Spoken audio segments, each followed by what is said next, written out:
What's up mga people, for today's video nga pala makita na sobrang init dito. Yan, tapos ngayong araw nga pala isusubukan nga pala natin magluto ng itlog dito sa init na to. Kaya tara, ang init.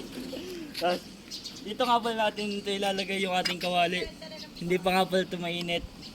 Dito natin ilalagay dahil nga pala mainit yung buhangin. At habang natin nga pala natin yan uminit, kukuha tayo itlog doon sa may itik. Tawid nga lang pala tayo dito guys. Tapos yun nga pala yung itik natin, doon tayo kukuha. At saka yun nga pala yung tatay niya. Ay, ito nga pala at kukuha na nga pala tayo. Ayun nga pala, nagtatakbo pa yung isa. At nga pala dito nga pala tayo kukuha. Bes, tingnan mo muna sa araw kung maitim yung itlog ha. Oo, wag mo tutukin. Ayun, nakakuha na nga pala tayo isa. Garrett. Nakakuha na tayo ng itlog. Meron din tayo dala dito asin at saka mantika. At nagpantong na din pala ako dahil nga pala mainit. Sigurado mainit na to guys. Wait lang. Lagyan natin yung mantika. Ayun, nakakulo nga siya guys. Yan yun.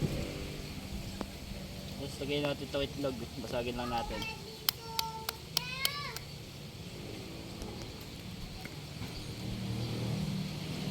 Hey. Ito yun guys, oh. Nakakulo guys. Nakakulo guys. Lagyan natin ng ano. Ng asin.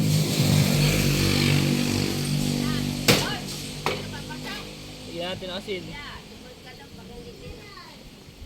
Yun guys, makita nyo kung na ano siya. Sobrang init. Nakulo. Pero parang hindi pa siya ganun kainit. Kaya hindi siya nabubuo. Pero makita nyo naman no. Nagkakamara siya ng puti.